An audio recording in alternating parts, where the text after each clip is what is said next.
Can you guys hear me? Yes? Lovely? Yes. Awesome. So I am Kedon Gumerson. I'm going to introduce myself a little bit. I know I was here last spring. I see a few familiar faces. Just as like a quick introduction. Raise your hand. Who here has heard of Kid Catholic prior to tonight? So like, some of you. Oh my goodness. Some of you. That's great. That's awesome. So for those of you who don't know, I am Kedon Gumerson. And I am a 17-year-old senior. I go to Mount St. Mary Catholic High School in Oklahoma City. How many of you go to Bishop Kelly? Raise your hand, Bishop Kelly. So we play Bishop Kelly volleyball next week at Mount St. Mary. Hope to see some of you guys there. I get really into it. I really love volleyball. I'm a big volleyball guy. Anyway, when I was 11, it's almost 6 years ago now, I started a YouTube channel called Kid Catholic, where every single week I would post a different apologetic video dedicated to a different topic. And it kept going on and on and on. And eventually it led to speaking engagements at different places and speaking engagements at NCYC. And just it was so cool. Recently, actually, as of just a couple of weeks ago, we're working to transition the name from Kid Catholic to a ministry that I'm starting called kineticcatholicministries. So I'm kind of retiring the Kid Catholic name a little bit, which is a little bit sad and emotional. But I know. But as a whole, it has gone over pretty well. I'm really excited to be back here in the like Tulsa-esque area, right? Was that a dumb thing to ask? Say? I don't know. Yes, I'm really excited to be back here. What I wanted to talk about you guys today is kind of expand on what I talked about when I was here last time. When I was here last time, I talked a lot about relationships and building a relationship with God and the importance of that. But I want to really talk about why, right? Why do we even want to build a relationship with God? And more specifically, why do we have a desire to? Why do we have a longing to? Well, first, I want to say that there is a big difference when we're talking about like desire, what we want, right? Because like what we want can be a vast majority of things. Like I want Mount to be Bishop Kelly next week. I'm sorry, I hear it. That's an example of a want. I want Chet Holmgren to not be hurt for the Oklahoma City Thunder, right? Like a whole bunch of wants. Like exactly, it stinks, dude. But then there are some deeper desires, right? And here's the thing: there are going to be desires that society, that the world around us tells us we need, or tells us we should want, tells us we should rely on. Here's the thing, guys: wanting material things, like wanting things that don't, at the end of the day, matter, like Mount St. Mary to beat Bishop Kelly in volleyball. Okay, there's nothing like exactly wrong with that, right? Wanting things, focusing a lot on unless you go to Bishop Kelly, there's something wrong with it, but you get the point I'm saying. It becomes an issue when we rely on it. When that is our sole want, when we focus on it, when we put emphasis on it.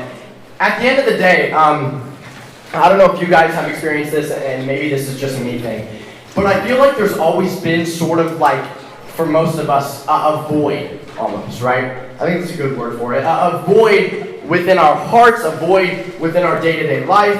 And I think everybody, regardless of if they're Catholic or not, has experienced this to a degree. Can we agree on that? To some degree, has experienced a little bit of a void. Maybe some more than others, and maybe this isn't the case for you, but I think it is for most of us. And I think that the world around us, a lot of the people at school, like I know, right, even going to a Catholic school in Oklahoma City, it's still present, right? The world around us tries to give us all of these things that we can fill the void with. And it's a number of things. And I don't want to stand up here and just say everything in the world and everything material is awful and evil and despicable and we should throw it away, because, like, no, right? Like I like material things. There's nothing wrong particularly with liking them. Give me some example of something that's like material that we like. A TV show, a movie, a sports team, anything. Or something that we might keep around in our pocket all the time, which is a cell phone, right? Maybe not all of us have a cell phone. I think most of us have a cell phone. I don't know if you guys agree with this. Sometimes I get a little bit frustrated when I'm watching a talk and I go away with it thinking maybe like, did they just tell me to basically throw my cell phone out the window, right? Like, come on, like it's gonna be hard, right? We can't just automatically just boom, no more emphasis on our phone because God's what we really want. That's hard. It doesn't work like that. It doesn't work with a snap of the fingers. The reality is there's nothing like really wrong with a cell phone here. Like there's not. There's nothing particularly wrong with a cell phone. What's wrong is when material things like sports or things like movies, is when it takes up more time or we put more emphasis on it than we do for God, and that has been the case for me a lot. And I think that's the case for most of us. But it comes down to what we fill that void with, what we fill that void in our heart with what society tells us to, or with what we really need to. Because at the end of the day, society isn't the best, group of people. What am I trying to say? Society isn't the best thing to listen to, right? I think that we can all agree on that for the most part, but that doesn't make it any easier. It's not like suddenly, okay, you're right, I shouldn't listen to society, I'm not going to. No, obviously, it's difficult. And for me, going to Catholic school, it's remained difficult. Having to put or even wanting to put all my emphasis on God, that's a hard thing. That's not going to be possible with a snap of a finger. And so here's the thing. Step one is to want. To want. To want to want. Hey, let me explain that. It sounds like the repetition of a word, okay? But hear me out. To want, to have a desire, to put all the emphasis on God is step one. Does that make sense? Because having a desire to put all the emphasis on God is one thing. Acting on that desire is another.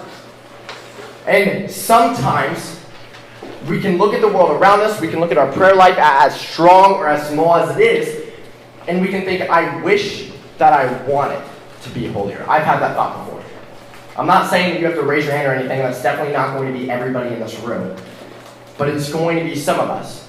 And I know that it's been me before. Step one is to want to be holier. Step one is to want to want. That sounds weird. I should say to want to desire. That's a lot more smooth and like when you're writing an essay and you have to reword something. I feel like I just did that with my talk. You know what I mean? To want to desire a deeper relationship with God. To fill the void of our heart, of human longing, with spiritual things. And so that's step one. But step two is this idea of understanding.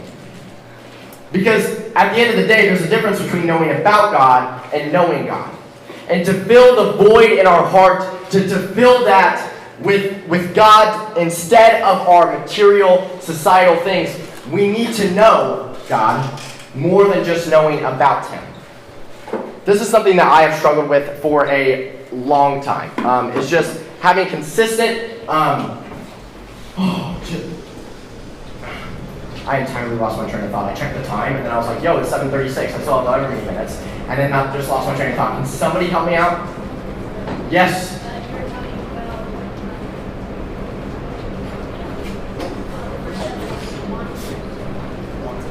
Want to desire. And then step number two, understanding. Bingo, you are amazing. Thank you so much.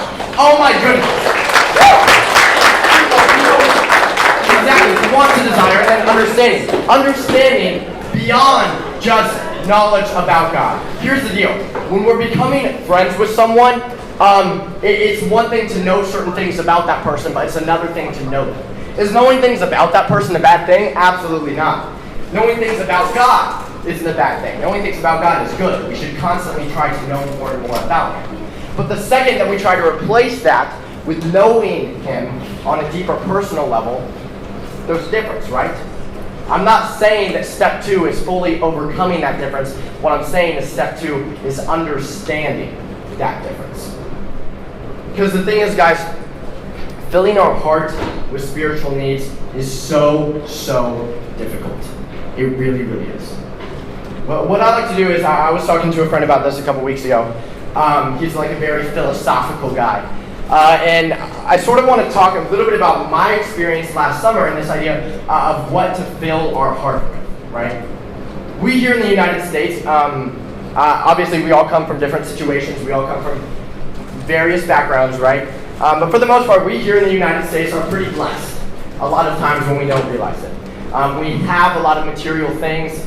We have easy access to entertainment, to the internet, to things that people in other parts of the world don't. So this summer, this is kind of a story, basically. This summer, I was blessed to get to go on a trip to Uganda through Project YM, in which I spent 2 weeks there with like horrendous cold showers, because that was. Can any of you guys like consistently take a cold shower? Because I need like some of us. You guys are incredibly strong individuals, and I commend you dearly. I am not. And so that was awful. Anyway, when I took this trip to Uganda, there were a lot of things that stood out to me, obviously, like the culture and especially where I was in really rural areas. So it was Masaka is the name of the diocese that we went around and visited, where I got to speak to a lot of kids who were in very, very tough situations. In fact, the average daily income in Uganda, like when you convert it to US dollars, is $1.25, which is absolutely insane. That's the average. And so when you go to the rural places in Masaka, where I was, we barely have any wealthy people, and even then, wealthy there is a lot different from what we consider wealthy here. There were people in really, really tough situations. And we went to orphanages where there were orphan kids in situations that I just couldn't even begin to comprehend what they must have been going through.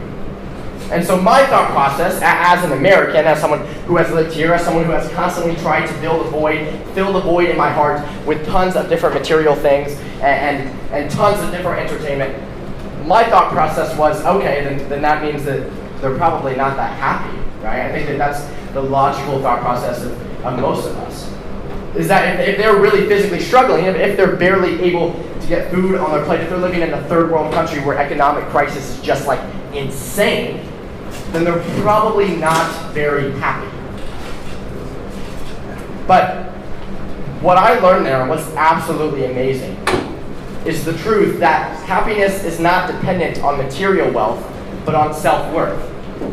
And I'm going to explain that a little more, but the people in Uganda were like the absolute most joyful people I have ever met in my life. They were absolutely smiling all the time. It was kind of exhausting to a degree that they were happy all the time, because like sometimes I wanted to be in a bad mood. They were absolutely amazingly happy.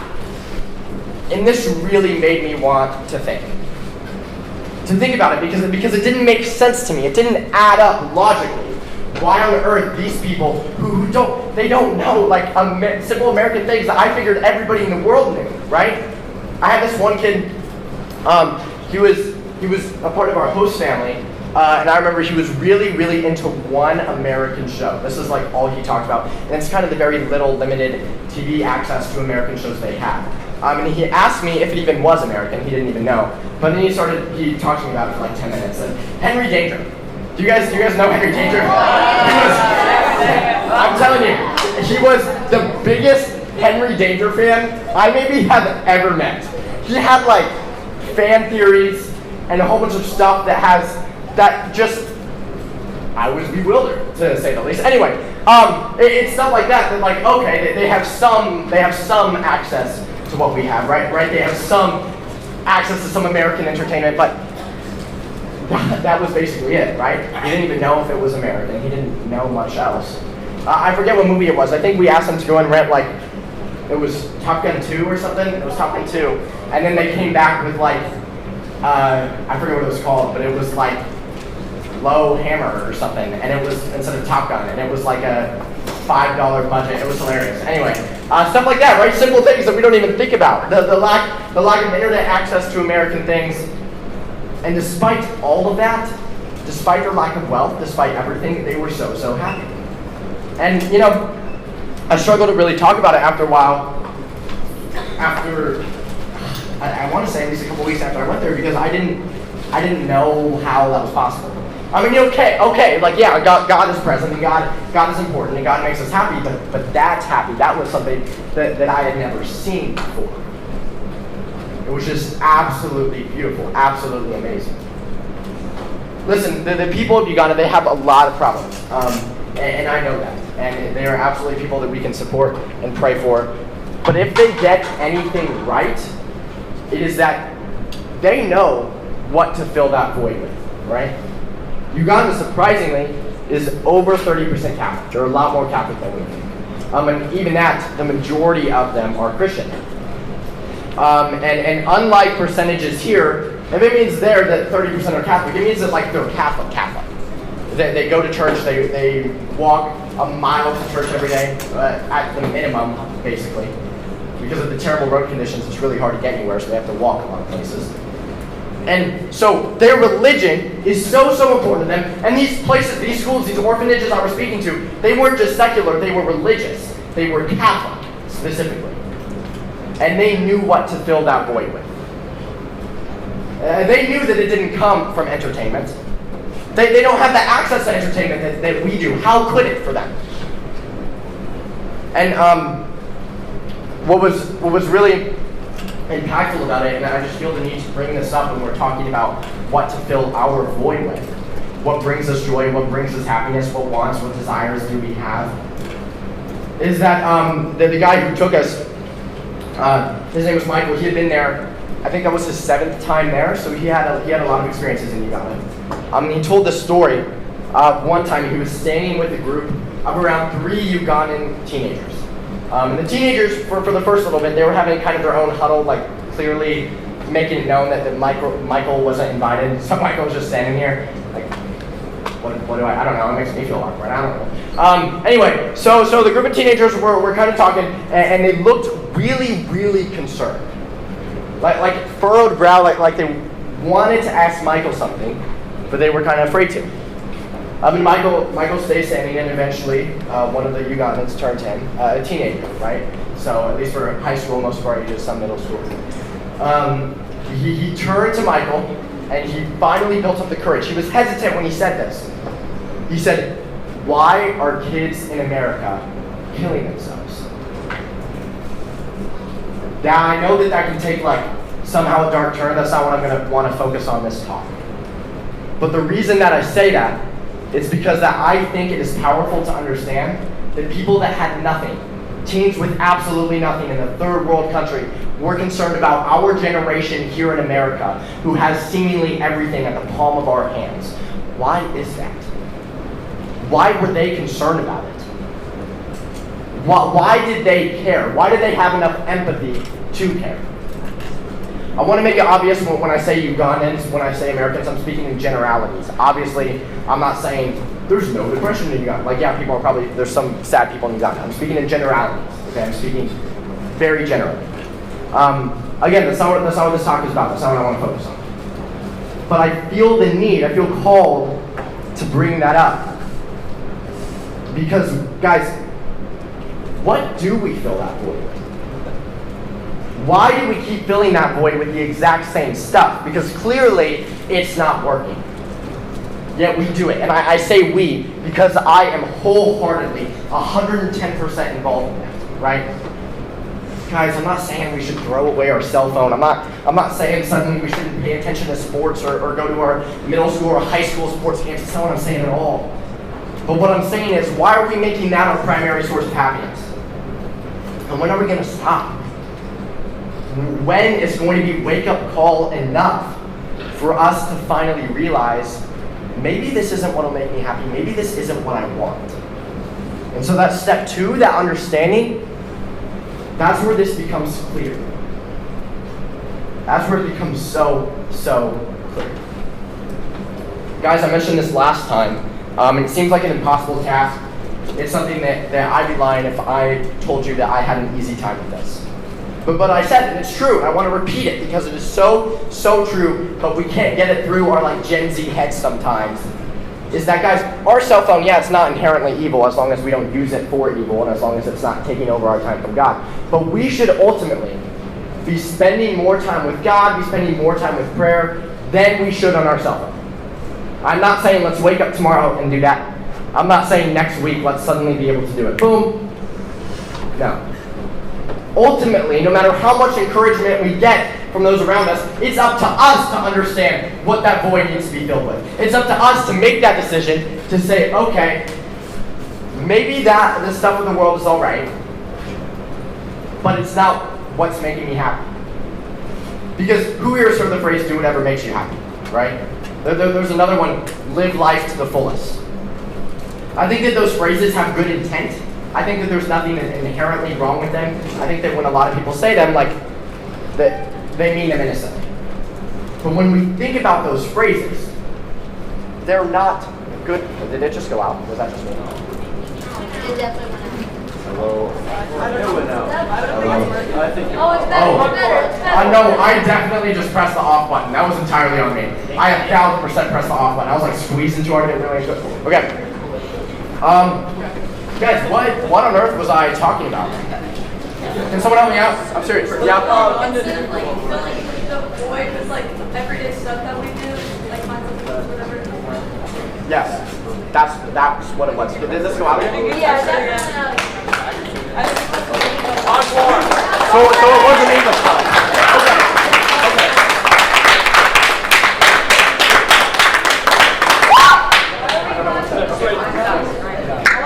Okay, so it wasn't mine. So that makes me feel a little bit better. What was I talking about? Living life. Thank you. Bingo. Anyway, those two phrases. Goodness.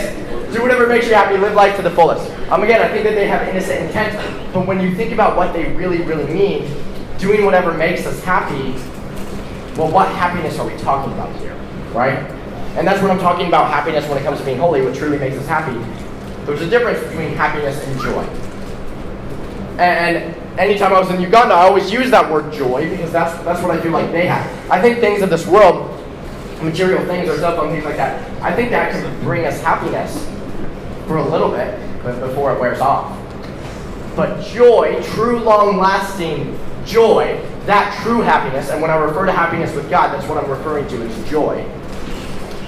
That is what is truly amazing. That's what will actually fill that void in our heart. So do whatever makes you happy, okay? Like it's not, it has good intention, but it misses the mark, right? Because no, we shouldn't do whatever makes us feel happy sometimes. We should do whatever makes us feel joyful, because the only thing that makes us feel joyful is God. The only thing that provides long-lasting joy is God. And so that whatever is going to be God. So because of that, I like to say this phrase, and I don't care if people can say it's cringy or whatever, but it's do whatever makes you holy, because at the end of the day, that's what will actually provide joy, is that holiness. And then live life to the fullest. Again, I think it has great intent. But when the world tells us this, they're taking the God out of it. That we can just do whatever we want to whatever makes us happy and living life to the fullest. Well, what does living life to the fullest mean, right? Because in the right sense, in order to live life to the fullest, it's a life dedicated to Christ. It's a life dedicated to God. So we just need to be careful with a lot of these things that society tells us. With a lot of these sayings that we hear that seem innocent. But at the end of the day, they really, really ask about what the longing in our heart is. It's actually really interesting. I just feel the need to bring this up because I think it goes to show that this isn't just a new idea, that somehow the Catholic Church decided, hey, maybe the longing in our heart is for God, that this is actually legit. Has anybody in here taken a philosophy class? No? That's okay. I'm a philosophy guy, personally. I like to, okay, let me rephrase. I like to think I'm a philosophy guy. I'm not that smart in it. I just like to seem smart in it. You know what I'm trying to say? Maybe you guys have that in any of your subjects. You're like, you maybe like it and you want to seem smart in that subject. Anyway, guys, there was actually some ancient Greek philosophers who were pagan, meaning they didn't believe in God. But one of them, specifically, and the reason I'm not saying his name is totally not because I forgot his name, just because I'm trying to leave it ominous. That was funny, guys. Thank you. That was great. I appreciate it. One of them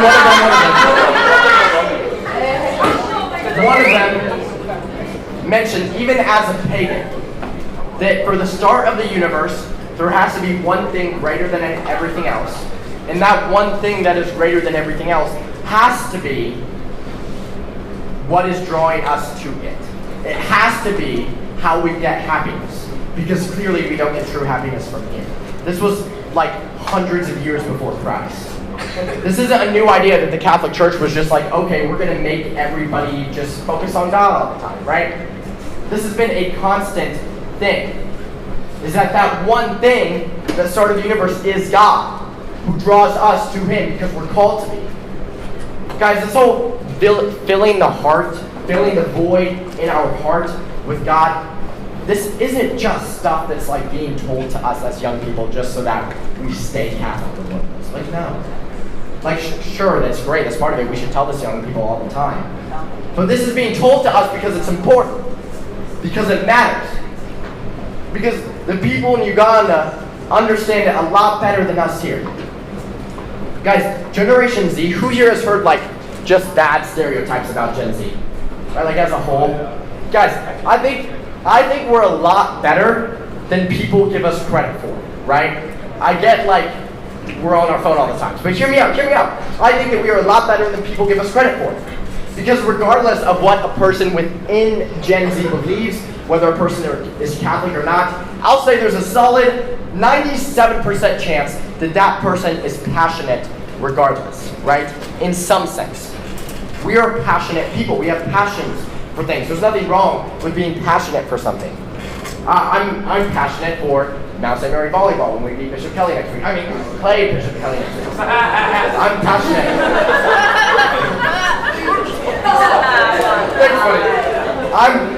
I'm passionate about things like that. Guys, let's raise our hands. What are some of the things we're passionate about? Anything? Yes. Sports. Passionate about sports. That's awesome. Yes. Playing golf. Sports. Yes. Food. Passionate about food. 100%. We'll do a couple more. Yes. Dogs. Okay. Absolutely. Yes. What was that? Mechanic. Okay. Yes. Beating Mount St. Mary's. Great. Appreciate it. Beating Bishop Kelly. I'll do one more. Yes. Food. 100%. You see, all of these passions that we have, all of these things that we're passionate about, that's not bad. I'm not trying to say that it's bad. But who says that you can only be passionate about one thing, right? Who says that just because we're passionate about something means that we can't be passionate about something else and maybe even more passionate, right? I'm not saying that because we need to draw closer to God, because we need to be passionate about God, passionate about our faith, that somehow that means that sports, that these other things in our life, that they can kind of go away and take a backseat. No, like obviously they shouldn't be our priority, but we should still, there's nothing wrong with focusing on them, right? We're on this material world, we're in this life, there's nothing wrong with doing the best we can in this life. But again, there's that fine line. There is that fine line between following the phrase, do whatever makes you happy, and actually understanding that that phrase doesn't work. That phrase doesn't work. Guys, the number one way, and I talked about this a lot last time I was here, which is why I didn't focus on it as much this time, but I think it has to be mentioned when we're talking about our wants for our human heart, the longing of the human heart, and how we should ultimately desire the goodness of God, desire the glory of God, desire the kingdom of heaven. We're not going to begin to desire any of that if we don't start a prayer life, right? If we don't come to pray to God. Because we overcomplicate our relationship with God all the time, right? I talked about this last time, so maybe those of you who were here last spring, right? Last spring might remember it. But we overcomplicate our relationship with God. It's just like a normal human friendship, right? You want to talk to your friend as much as you can. You want your friend to talk back to you, and you want to listen. You want to grow closer with that friend. You want to spend time with that friend when you have a desire to be his or her friend, and when he or she has a desire to be your friend. And it's the exact same thing with God. It's just so often that when God, a future best friend of ours, someone who absolutely should be our best friend, is knocking on our door, we slam it in his face. And every single time that we look to the goodness of the material world, every time that we put too much focus on what society tells us we need to be happy, we are slamming the door in his face. And that's something that we need to try and turn away from. So guys, we can hear all the encouragement we want. We can go to as many talks as we want. It doesn't matter. When it comes to being close to God, when it comes to making a decision to fill our hearts with him, ultimately, and those things are good, right? We should go to those. What I'm saying is, ultimately it's up to us to make the decision. Ultimately it's up to us and God to take the next step and to make the decision. No one else in the world is going to do it for us, but God wants to help us. It's not like God just threw us down here to earth and then said, okay, good luck. He wants to help us every single step of the way. And the sooner that we come to understand that, yeah, well, the things of the material world are fine, that they don't ultimately matter, and that what matters is filling our heart, filling the void in our heart with something more, that is when we take that first step to holiness. That is when we complete the phrase, do whatever makes you holy, not whatever makes you happy. Amen? Amen. Okay, so I want to take these last couple of minutes, 5 or 10 minutes-ish, and I didn't get, maybe I did, I don't entirely remember, a lot of time to do this last spring, and just take some time to answer a little bit of questions about the talk I gave, about my ministry, anything you're feeling. What I will say is sometimes what I've done is I've asked for questions, specifically from middle schoolers, and we have some high schoolers here. But when I ask questions from middle schoolers, a lot of them just like sit there and then they're too afraid to raise their hand, and then I'm standing up here and I feel kind of awkward because I'm like, when do I end it? And then when do I keep, you know what I mean? So, if you could avoid me that awkward feeling and at least ask a couple for these last 5 or 10 minutes before we split up, that would be absolutely lovely and greatly appreciated. Yes? What's your Ministry name, Kinetic Catholic Ministries. So the idea behind it is kinetic means to set in motion. And so the idea is setting our faith life in motion and setting the path to heaven in motion. But for a while, it'll take a while to get away from that Catholic name completely. So I still expect to be called that a little bit. Yeah, was that another question? Yes. How many subscribers do you got? The subscribers do I have? Let me clarify when I say how many subscribers I have, okay? Compared to other YouTube channels in general, like a lot of other big YouTube channels, it's not all that. For a Catholic YouTube channel, it's not all that bad. And after today, if you would like to go and subscribe, that would be absolutely lovely. I have a little over 6,000. I guess so.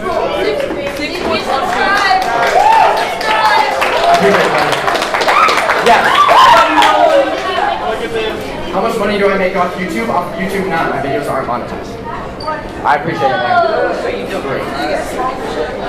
Are there any other questions? I do appreciate you guys though for actually asking questions. It's lovely. Yes.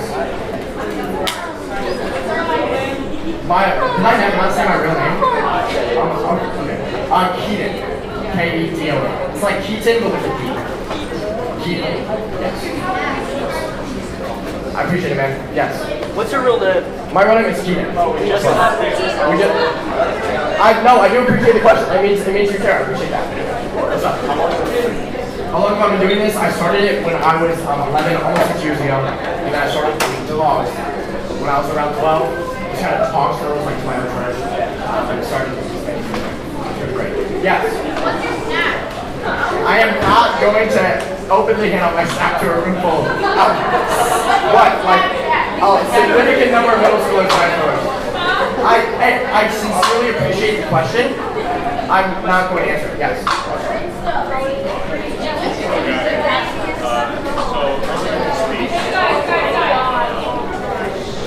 Talk about something about society or whatever, and how society is pushing us towards these points. What would you exactly describe as society? That's a good question. What would I describe as society when I say that society is pushing us towards these wants? That's a good question. I would describe society as the group of people that influence the culture of the United States. Does that make sense? Like the culture as a whole, and when I say culture, that's a broad term because there are a whole bunch of different little cultures within the United States. But I think a big way to say it is like the internet, and the media, and the overall sort of like for broad culture, you know what I'm trying to say? It encompasses a lot of these other cultures. The group of people that influence that, which is essentially society, meaning the large number of people in America, American citizens, that influence how our country works, not just like in a government level, but at a social level. Does that make sense? Yeah. Is that a good answer? I think that's fair. You, yes. Where did I find my inspiration to start Kid Catholic? Lovely question. I had just attended the Midwest Catholic Family Conference in Wichita. I don't know if any of you guys have been there. But I had just attended that August when I was about to start, and I knew that I wanted to start a YouTube channel because I feel like a lot of us when we were 11 had like YouTube channels, you know what I mean? So I knew that I wanted to start one, but I wanted to do it that was a little bit more important, and like added more to me. I was like, if I'm going to take time to make videos, I wanted to add it. So because I just attended the Catholic Family Conference and I had in my head that somehow I was just a master theologian in Catholicism, I decided that I wanted to start Kid Catholic and make it consistently. And so the idea to have it like build up to be a ministry and to be a speaker, that was, I didn't even know that you could do that. It was just like through like the grace of God allowing me to and just continuing to build it up. And it eventually came to that. The inspiration, I can't name a specific person other than obviously like Jesus, but yeah, that's kind of where the idea came from, where the inspiration for it came from. Lovely. Are there? No, these questions are absolutely phenomenal. I am very much enjoying them personally. Yes. Do I like OU? I don't. I feel like I'm gonna get hate either way. No. I am proud to say no. The big Oklahoma State no. I went to the game on Saturday.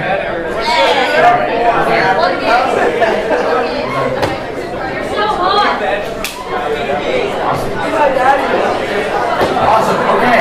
I'll do a last call. Last call for a couple questions. We have one back here. Yes. Do I have any sponsors? No. I don't make money off of YouTube. We'll do like 2 more questions. If we have time for that. 2 more questions. Yes.